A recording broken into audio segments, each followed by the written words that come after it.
Assalamualaikum warahmatullahi wabarakatuh.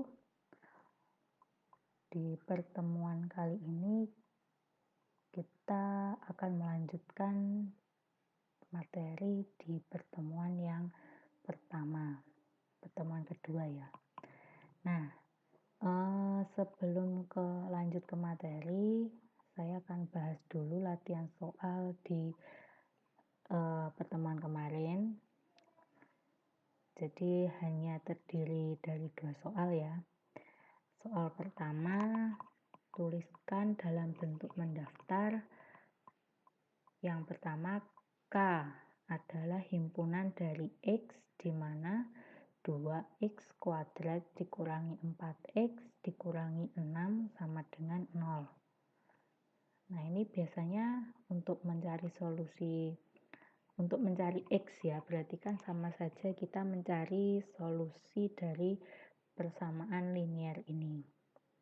Nah, biasanya kalian menggunakan metode apa? Kalau mungkin bisa pakai cara apa ya? Jadi yang paling mudah itu pemfaktoran tentunya ya. Oke, langsung aja. Jadi ini kita faktorkan. Berarti di sini 2X, di sini X. Nah, 2 kali min 6 itu adalah min 12.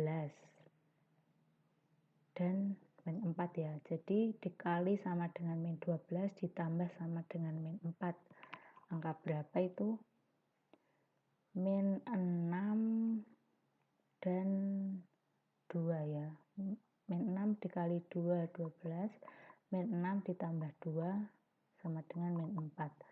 Nah, berarti yang di sini adalah min 6 dibagi 2 berarti min 3, yang di sini plus 2. Maka faktornya adalah 2X sama dengan min 2, artinya X sama dengan min 1, atau X sama dengan 3. Ya, berarti saya tulis di sini nomor 1 yang A. Berarti himpunan K adalah himpunan min 1 dan 3. Mungkin kita cek dulu kali ya. Ini kalau dikali 2X kuadrat, betul, min 6 plus 2. Betul ya, min 4. Lalu min 6 plus 2, lalu dikali min 6. Ya, betul. Kalau misalkan mungkin ada yang menjawab di sini X, berarti di sini plus 1, di sini min 6, 2X kuadrat, 2X min 6, berarti min 4, min 6. Sama ya. Padahal di sini ketemu X-nya sama dengan X-nya yang pertama ini ya, yang ini dulu sama dengan min 1, terus yang ini 2X min 6 sama dengan 0, maka 2X sama dengan 6, berarti X sama dengan 3. Oh, ternyata jawabannya sama-sama min 1 dan 3, tapi pemfaktorannya berbeda. Tidak masalah. Mungkin ada yang menjawab pakai ini atau ini juga sama aja. Tapi himpunan K-nya sama, yaitu min 1 dan 3. Lalu yang kedua, L adalah himpunan huruf dalam kata matematika. Nah, berarti karena himpunan itu anggotanya tidak boleh ada yang sama, berarti di sini ada huruf M, di sini ada huruf M, maka M tidak ditulis 2 kali tapi hanya ditulis 1 kali ya. Berarti yang pertama adalah M, lalu A-nya ada 1, 2, 3 tapi tetap 1, lalu T, E, sudah ada, A-nya sudah ada, T sudah ada, I yang belum, lalu K. Nah, ini anggotanya ada 6 ya. Lalu yang berikutnya, M adalah himpunan nama mahasiswa kelas kalian yang berawalan huruf A. Nah, ini silahkan ditulis sendiri. Himpunan M itu himpunan M itu siapa saja? Yang jelas di sini Nanisa. H bukan elemen di M. Oke. Ya. Oke, selanjutnya yang nomor 2. Nah, yang nomor 2 ini tuliskan perbedaan dari ketiga himpunan berikut. Ini. Nah, sebetulnya saya ada kekeliruan dalam penulisan yang ini. Harusnya dia ada tanda begininya. Ya, jadi harusnya begini. Ya sudahlah, nggak apa-apa. Sementara kita bahas yang ini aja dulu. Nah, ini sebetulnya yang ini dengan ini itu sama-sama notasi himpunan kosong ya, cuman beda bentuk saja, tapi dia menyatakan himpunan kosong, ini juga menyatakan himpunan kosong. Tapi yang ini adalah himpunan yang terdiri dari satu anggota, yaitu 0 ya. Lalu yang ini sama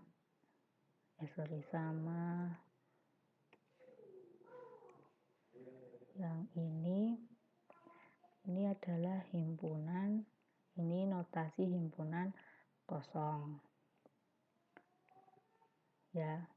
Nah, lalu yang ini ya sekalian aja, ini adalah himpunan yang himpunan yang terdiri dari satu anggota, yaitu himpunan kosong. Nah, ini kan artinya dia himpunan yang mengandung himpunan, ya kan? Ini namanya apa? Kalau himpunan yang mengandung himpunan, namanya adalah himpunan kuasa. Jadi ini nanti kita bahas himpunan kuasa di materi minggu depan kalau nggak salah ya. Oke, mungkin untuk pembahasan soalnya sampai di sini, mungkin ada yang ditanyakan lagi, silahkan ya.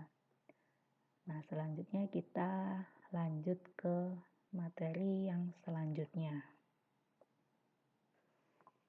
Nah, yang selanjutnya yang kemarin kita kan sampai di himpunan 0 ya. Selanjutnya adalah himpunan bagian atau subset atau subhimpunan, sama saja. Nah, di sini definisinya adalah himpunan A dikatakan himpunan bagian dari himpunan B, A subset B. Jadi simbolnya subset itu begini ya, A subset B. Jadi gini, himpunan A dikatakan himpunan bagian dari himpunan B. Nah, pernyataan ini dituliskan begini, A subset B. Artinya A himpunan bagian B jika dan hanya jika setiap elemen di A merupakan elemen di B. Atau lebih khusus lagi, A adalah subhimpunan atau subbagian atau himpunan bagian atau subset B. Berarti jika X anggota A, maka X anggota B. Nah, ini diingat-ingat ya. Ya, definisinya A subset B,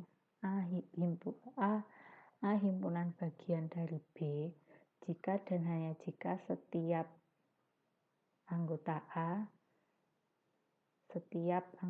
A itu merupakan anggota di B.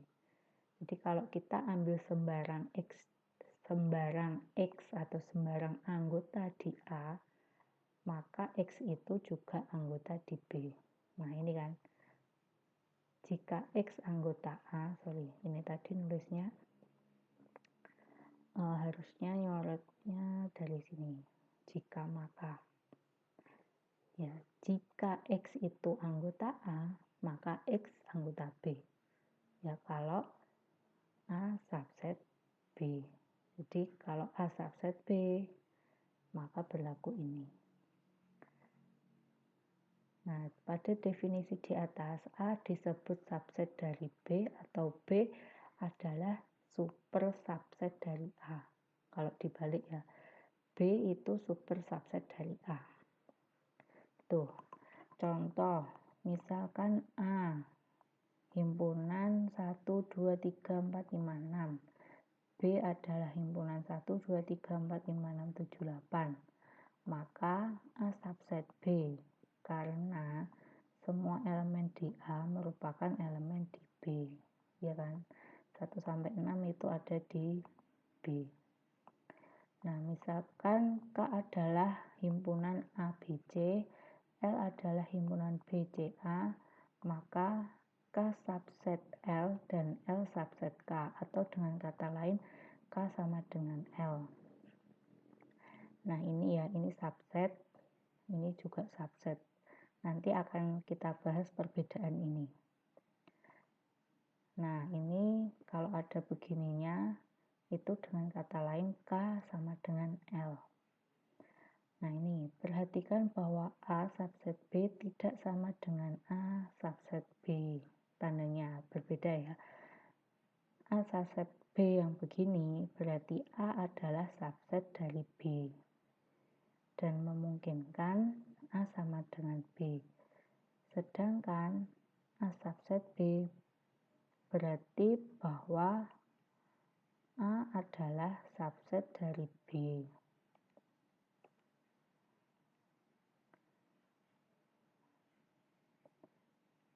Nah, sedangkan A subset B berarti bahwa A adalah subset dari B, tetapi A tidak sama dengan B. Nah, ini ringkasannya. Perbedaan keduanya ini. Nah, yang ada sama dengannya ini, maka A subset B dan A sama dengan B.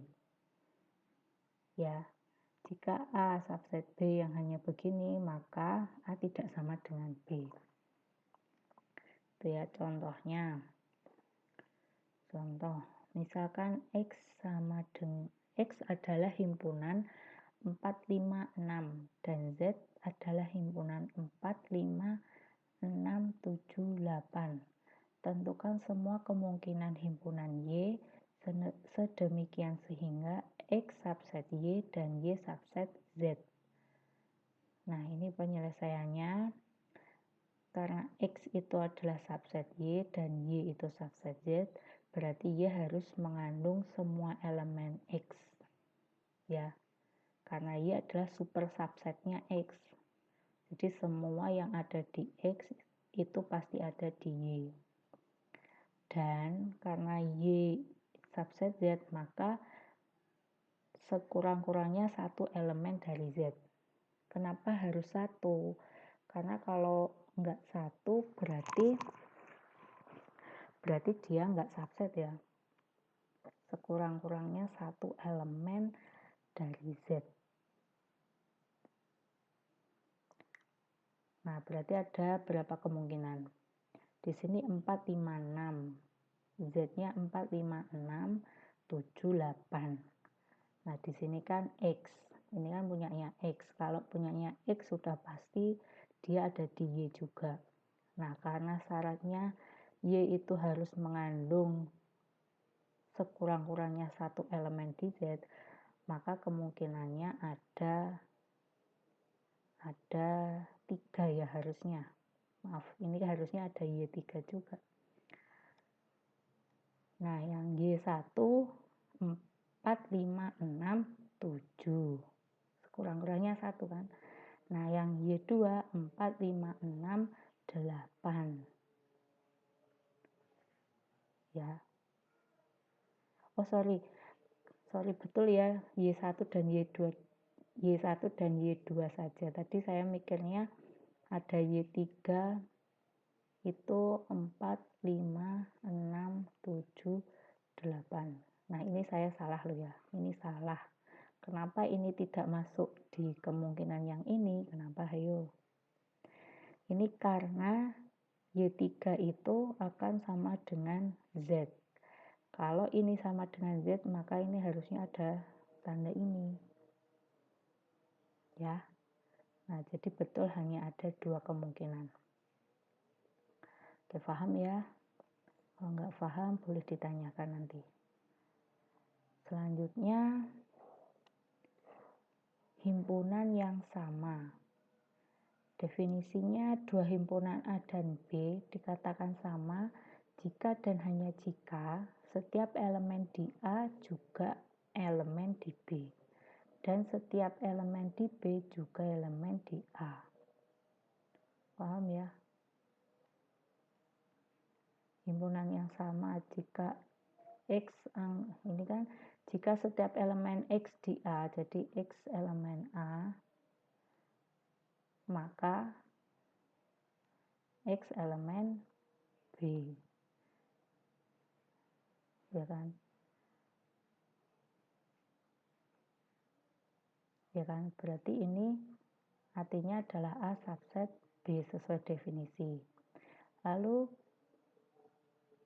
kebalikannya, setiap elemen di B juga elemen di A. Berarti X elemen B, maka X elemen A. Berarti sesuai definisi B subset dari A. Nah, paham enggak maksudnya? Artinya A subset B dan B subset A, maka dari kedua ini berlaku A sama dengan B. Itu ya, karena A sama dengan B berarti subsetnya adalah subset yang begini, ada strip bawahnya. Ya. Karena sama ya. Nah, contohnya, jika A adalah himpunan 0, 1, dan B adalah himpunan dari X, di mana X kali X min 1 sama dengan 0. Maka, betulkah A sama dengan B? Kita lihat dulu, himpunan B itu apa aja? Himpunan B, X dikali X min 1, berarti di sini X sama dengan 0 dan X sama dengan 1. Ya, ternyata sama. Berarti betul ya, A sama dengan B. Nah, jika A adalah himpunan 1, 2, 3, 4 dan B adalah himpunan 3, 1, 4, 2, maka nah ini kan anggotanya sama. A subset B dan B subset A, sehingga A sama dengan B sama dengan himpunan 1, 2, 3, 4. Itu ya. Nah, ini baru kita bahas yang namanya subset sejati. Nah, sesuai definisi, B merupakan subset sejati dari A jika yang pertama, B adalah subset dari A dan keduanya. B adalah subset dari A dan keduanya. Sorry. Saya salah baca ya. Yang pertama, B adalah subset dari A. Syarat yang pertama ya. B adalah subset dari A. Dan kedua, B tidak sama dengan A. Itu subset sejati. Nah, secara lebih singkat, B adalah subset A. Jika ditulis begini, B subset A dan B tidak sama dengan A. Nah, ternyata ini sudah dibahas di atas tadi ya, yang saya bilang. Yang ini. Saya bilang ada dua subset yang berbeda simbol. Nah, ternyata yang ini namanya adalah subset sejati. Ini adalah subset sejati. A subset B dan A itu tidak sama dengan B. Seperti yang ini tadi ya. Ini tadi ya. Ini adalah subset sejati. Contohnya, himpunan A adalah himpunan 135 adalah subset sejati dari himpunan B. Ya. Jadi setiap elemen di A itu ada di B, tapi A tidak sama dengan B. Karena apa? Karena ada elemen 4 dan 5 yang ada elemen 2 dan 4 yang tidak ada di A. Maka A tidak sama dengan B. Dan dia A subset B karena ada himpunan 1, 3, dan 5 elemen di A dan juga elemen di B. Makanya ini namanya subset sejati. Ya. Nah, yang ke-8, hal yang dapat diperbandingkan.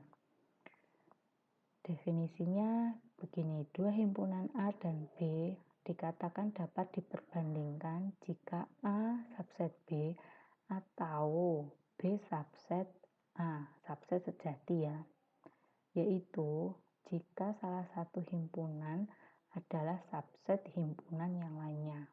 Tentu ini subset yang dimaksud adalah subset sejati.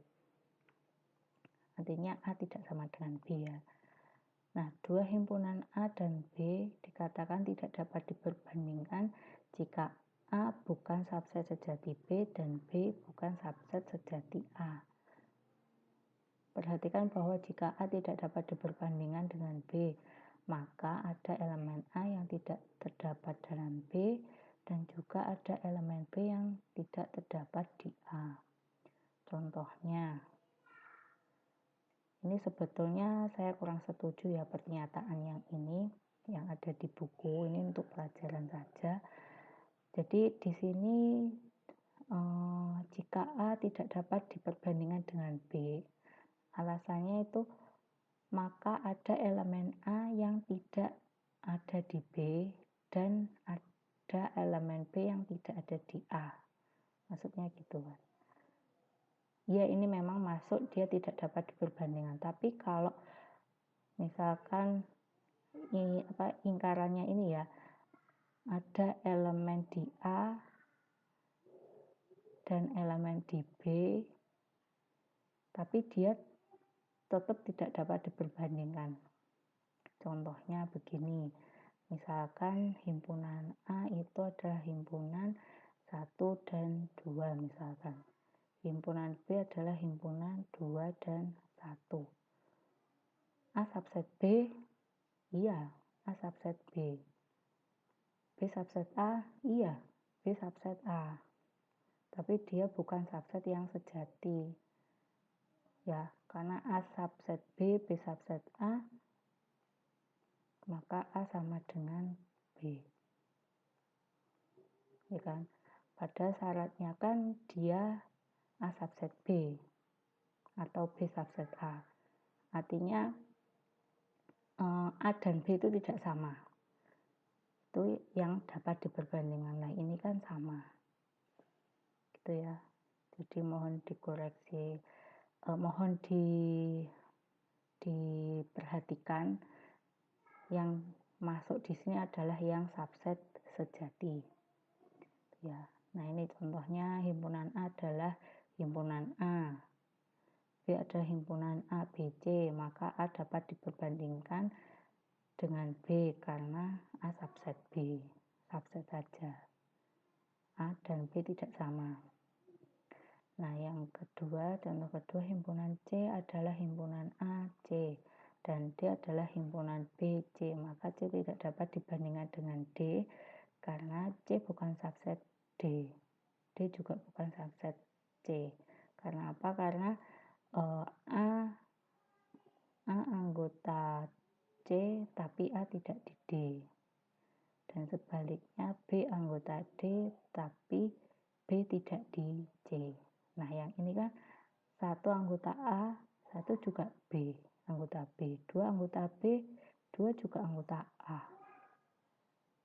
Ya, perlu diperhatikan lagi. Tapi ini bukan himpunan yang dapat diperbandingkan. Diingat-ingat ya. Karena ini bukan subset sejati. Yang dapat diperbandingkan itu A subset B atau B subset A, tapi subsetnya itu adalah subset sejati. Itu ya. Oke, lanjut. Yang terakhir, teorema. Nah, teorema ini berbunyi jika A adalah subset B, ini ya. Jika A adalah subset B dan B subset C, maka A adalah subset C. Ini ya, simbolnya A subset B dan B subset C, maka A subset C. Nah, ini kita buktikan dari kiri ke kanan. Nah, sesuai definisi